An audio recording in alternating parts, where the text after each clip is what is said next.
This video is to show you a simple progression for knee stability via hip rotation, hamstring strength, and the hinge pattern. So what's all that mean?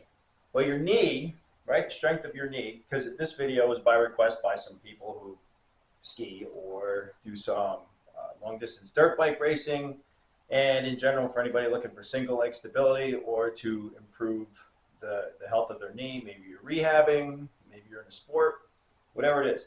So the knee only does this, right? So we're talking about knee stability. That's pretty easy to accomplish right there, right? So what we're talking about with knee stability is like when you're in a landing position and your knee caves in a little bit, or you're squatting, your knee caves in, or it maybe bows out, and you need the ability to keep that knee centered and not have it cave in either direction. But what's that caving? Well, that's not your knee doing that, because remember, your knee is a hinge joint. It only goes like this. That's your hip. So what you need to do is build up your adduction, which is taking towards the center line, and abduction, taking away from the center line, by using these exercises. Let's see, what else do I have to say about this here? All right, so that's enough for now. The key points to remember on the standing exercises are that the shin's going to remain vertical. That means in all directions. That means not going out this way, not rotating out this way, not going forward, and not coming backward. We're not working on knee strength or extensor strength or anything like that. We're working on keep the knee where it is. We're trying to build hip strength through the glutes, the muscles around the glutes, and the muscles on the inside of the leg, and especially the hamstrings. The hamstrings stabilize the knee. You want to avoid an ACL injury, make your hamstring stronger. So this is going to help with that. Hamstrings work primarily on hip extension. All right, so hip flexion, hip extension. So what we want to do is, for the standing exercises, we're going to keep the knee straight, the shin vertical, and we're just going to hinge the hip. Flexing and extending the knee, that'd be a totally different set of exercises. I wanted to keep this simple. Like I said, isolating the hip and hamstrings. Okay, first exercise. And you can do this this can be all warm-up, or this could be your workout. You can change the volume, you can change the load, but this is designed to be strictly a warm-up. So I am looking for my stopwatch. I'm going to put my watch on my phone, and then I'll tell you later on how we can stretch this out and make this a little harder, a little modification. All right, so the first thing we're going to do, supine means laying down, banded. I'm going to use a band, hip abduction and adduction. So this is a half-inch by, I don't know how long, about 3 foot long rubber band made for exercising. It's not just like a rubber band you go buy in a stationery store, clearly. Okay, so we're going to loop this through an anchor. This is all these exercises here. All you need is a kettlebell or a barbell, a dumbbell, kettlebell, some kind of weight you can hold in your hand, and these bands. So I looped that through the handle of that kettlebell right there. I've got these other ones there just to kind of prop it up, because that's going to tilt over as soon as I pull on it. You're going to lay down. You're going to loop this around your knee. You're going to get the rubber band so that you're going to orient your body so you're perpendicular to it. You're going to pick your foot up toward and put it right next to your knee. Keep your hips and your shoulders flat. So you want to roll this out, get enough tension on it, so when you're all the way out here, it's not slack. You don't want slack. And now, flatten that foot, keep your hips flat, and just roll this in. Just barely break the center line. You don't want your hips coming off the ground in either direction. We're going to do that 10 times on each side. This video is designed for you to follow along. I'm not going to cut any of these exercises short. 7, I think it's 7, 8. We can do it slow. 9, 10. Tempo in the beginning is pretty good, and a lot of volume is good because you need practice. One of the main things we're trying to accomplish here is muscle activation. You're not necessarily trying to make the muscle stronger by making it bigger or moving more weight, but you'll get more control over your knee just by recognizing that you have all these other muscles that you don't normally think about and developing them. So the one problem you're going to encounter with this method of using this band on an anchor is once you get to about here at that height, then it gets easier to do down here. So you can experiment with where you anchor that band. 7, 8, 9, 10. So that's strengthening partially what it's working as a glute medius, which helps stabilize in the frontal plane. If you don't feel that enough, you can roll exactly onto your side here. And then now you're going to get more pull at the end of the range of motion. Where the anchor is with respect to that range of motion just changes what part of the range of motion you're strengthening, where there's the most leverage. It's like when you do a curl. When you're down here, it gets heavier, it gets heavier, it gets heavier, it gets heavier. That's the heaviest, and now it gets lighter. So this is the same sort of thing. You can always just roll over on your side and do like this. This would be like a clamshell, a banded clamshell exercise. Okay, so we did 10 on each side. Now we're going to rotate, change directions. Same thing. This side here, 10 of these. Try to keep it around the knee. Squeeze at the end. Right there. Get a squeeze right there.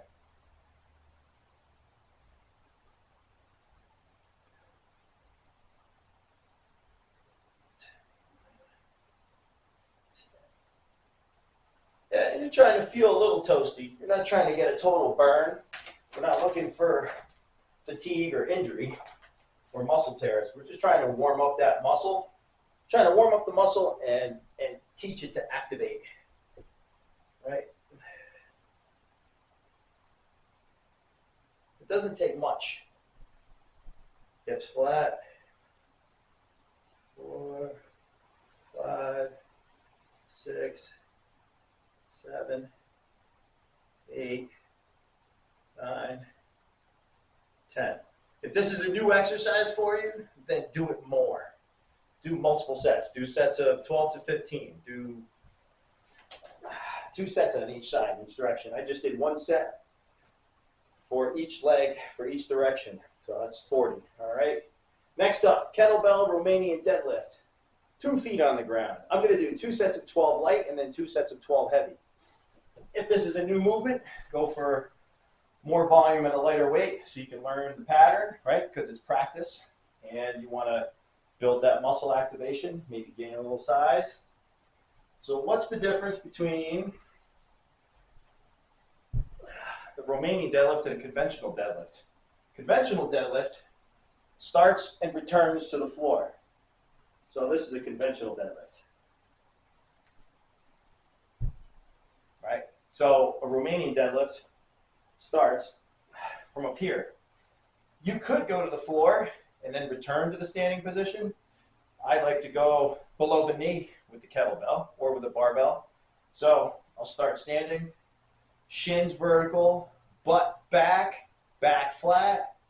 I brace my abs like somebody's going to punch me, seal the breath down there, and then do it.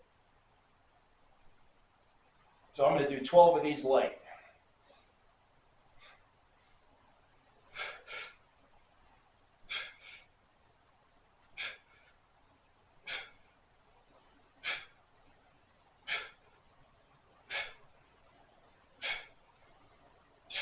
I got 2 more, but I'm thinking of something here. So I told you about what this should look like from the side, shins vertical, butt back, back flat. But from the front, you're going to want to keep your knees in line with your toes. So you don't want, without the kettlebell, you don't want this. You don't want to come out like this.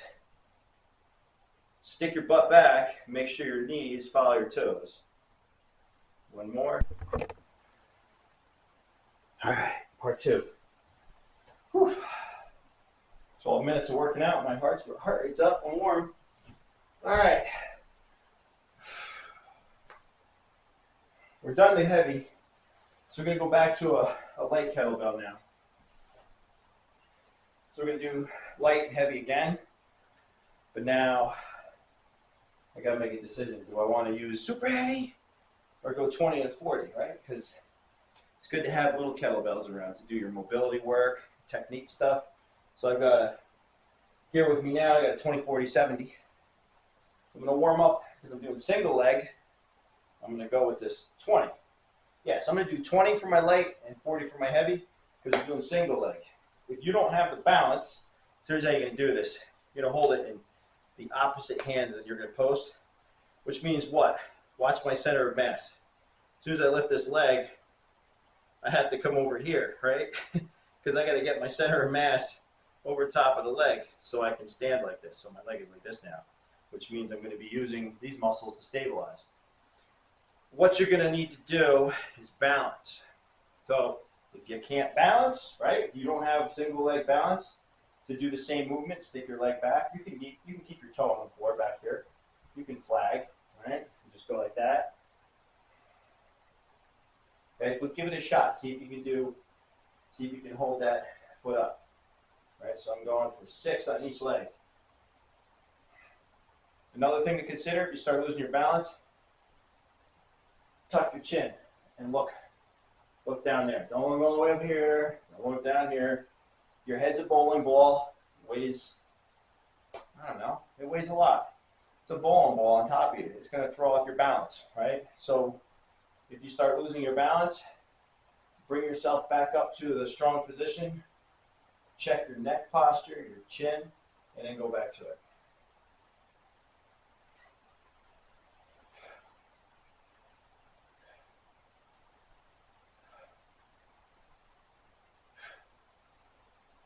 That's a lot harder to keep my knee straight, vertical, or I'm going to keep my shin vertical on this one.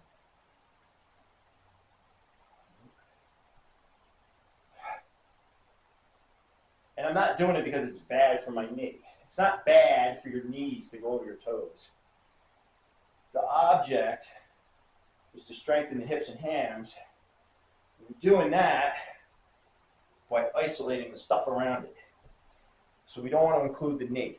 We don't want to give the knee as little freedom of motion as possible. All right, go back to the other one. 6.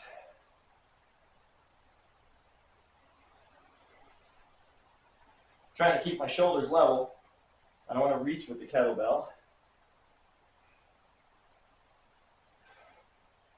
Thrust the hip forward. Don't overextend. Don't hyperextend the back. Just stand up.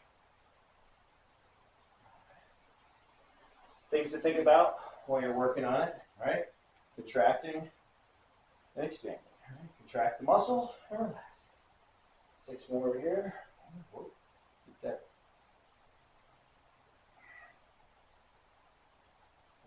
See, go back to losing my balance here. I'm going to reset.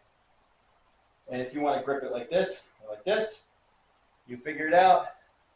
Whatever works best. It's splitting hairs. Whatever works for you. You can move your arm. It's good to have a still upper body. That's the point, right? If you got to kind of tread the water a little bit, make sure you keep your balance. That's cool too. Whew. All right.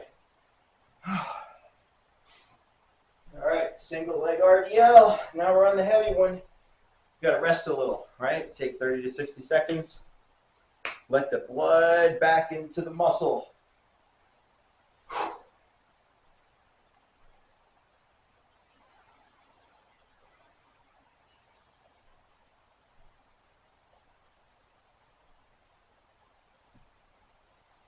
So we already took a break, right?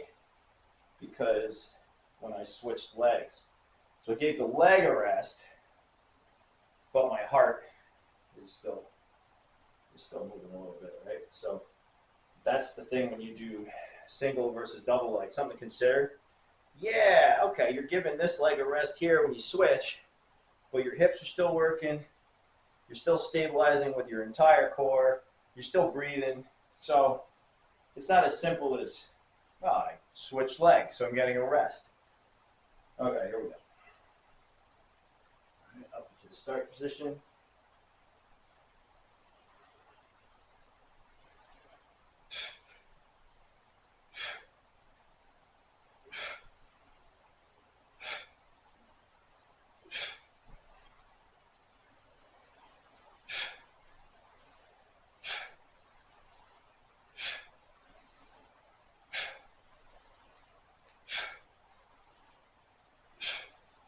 And then you're probably saying, dude, why don't you just hold a 20 in each hand instead of a 40 in one? Because then you're balancing, right? We don't want help. We want there to be some twisting because now my core has to fight the rotation. Counter rotation is we'll generalize here. We'll say counter rotation is, in most cases, the most effective and safest way for somebody who is just starting out training to build spinal strength and stability. So when you're doing core stuff, you don't need to, your first day in the gym, go load up and start throwing slam balls against the wall and twisting. And then there's a bunch of stuff where you move other things and you try to keep this still. And so that's what we're doing here. It's counter rotation. All right, here we go. One more time. And if you don't have a heavy and you're going light, you can just double the reps that we're doing here. Just do like we did on the double leg, right? Do 12 to 15 per leg. You don't have to go heavy. But you eventually do have to add weight. You can't just stick with light weights. The purpose is to stimulate the muscle to grow and the nervous system to command more control. And to do that, you need to do more work. Whoa, and that will entail adding weight. So don't be a sissy. Don't overextend yourself, right? I'm not going to try to do this with a 70 to show off. 40's working. Eventually I'll maybe stack something else. I'll grab a 10 and a 40 together in one hand because the 10s are little. And I'll do 50. So safely overload the movement pattern.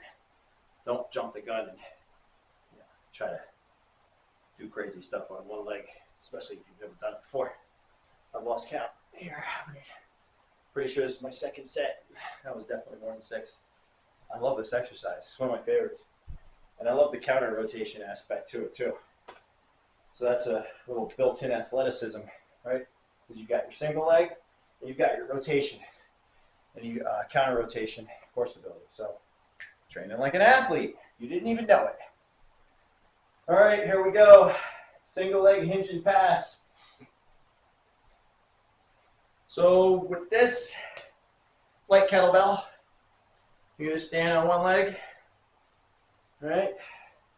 Shin vertical, butt back. You're going to pass this over here. 1, 2, woo, 3, 4, 5, 6. Switch legs. Right, we're starting on the opposite with this hand right here. Splitting hairs, left or right, whatever. Just pass it 6 times. 1. You're gonna feel different muscles working.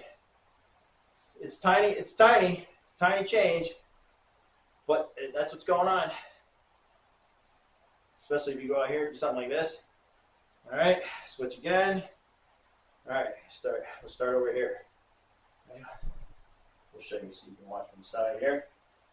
See if my shin's staying as vertical as it can get.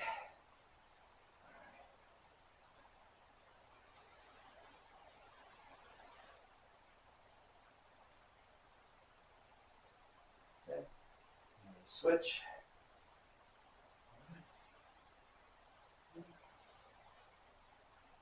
Again, if you can't keep balanced, you don't have to, all right? If you can't do the single leg, don't do a single leg. Put that foot down. Inhale, exhale at the top. Inhale, seal it. I like to cycle my breath like that. All right. I'm going to do another set because I'm warming up because I'm going to go heavier after this. How do you make, so with the deadlift, that's one of your strongest lifts. How do you make that lift heavier? Because the max I've got, the biggest kettlebell I have is a 70. But I mean, for any adult, you should be able. If you work out with some practice, you're going to get way past 70 easily. So how do you make a weight feel heavier? Contract harder, do it faster, or how else can I get the training effects out of the 70-pound kettlebell? I can go slower. I can do more. So there's all these different variables you can manipulate. But right now, just worry about getting your 2x12 light. Remember, higher volume, a lot of practice. Plus I'm warming up because I'm about to go heavier. Even though it's only 70, 70 pounds can still herniate a disc.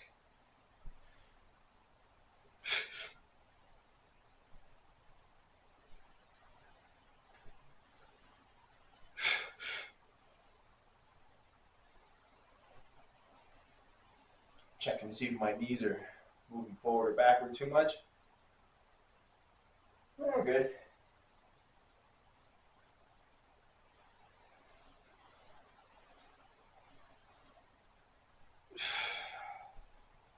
So it's a small range of motion, right?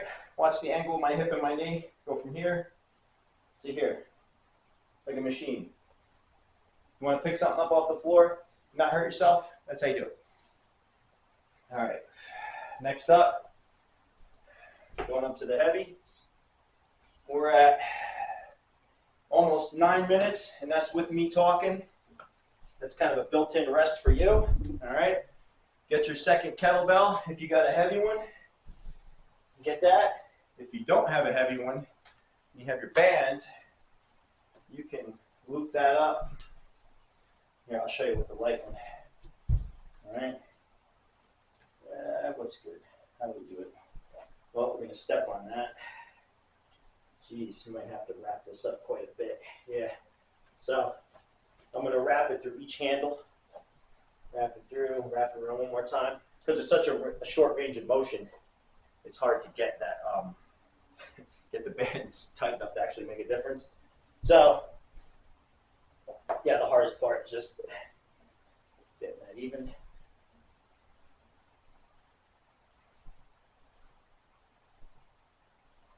So if you don't have a heavy kettlebell, you can band to the light one. And the benefit of the banding is that you have to accelerate the bell. The farther you stretch the band, the more it's going to resist. So you have to continue to accelerate and squeeze harder, as opposed to without the band, where you can just lift it and your muscles can move at one speed. You can't do that with a band. So a band is good for building speed. All right, there we go. 2 sets of 12 with the heavy.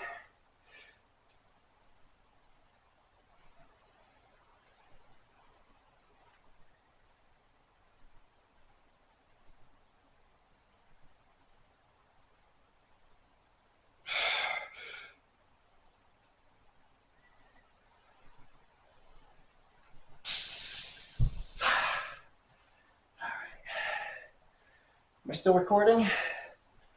Last time my camera turned off on me. All right, doing great.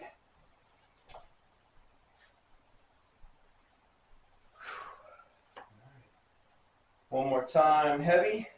Then I'm going to cut this to a second video, just in case the thing decides to misbehave. Keep following. Different view this time. Here we go.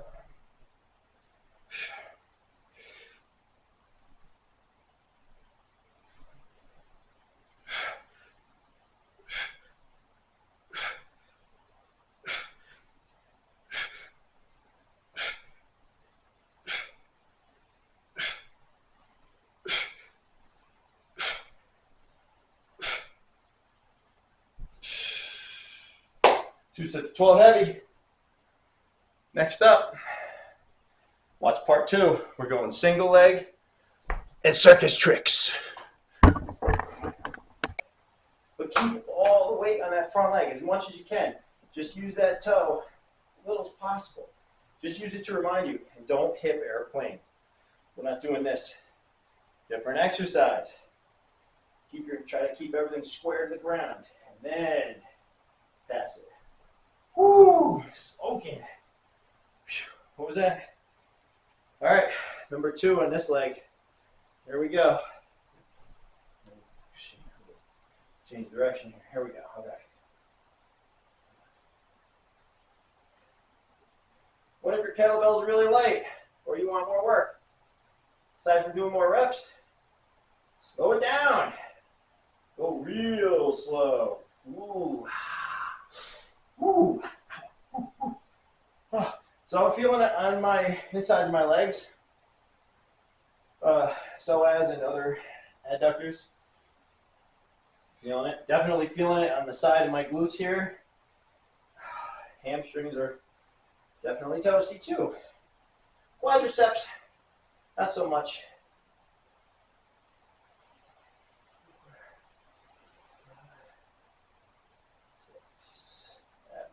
All right. I don't know. I think I'm on the last set. Last set of everything. The next one's going to get real fun. So stick around. All right. Oh, I got to start from this side. 1, 2. Pass it. Don't throw it. Control the movements. Don't throw the bell. All right. Make sure you keep your shoulders back. Keep that chin tucked. All right, here we go. Last set on this leg. I'm not going heavy. There's no heavy set for this. This is enough.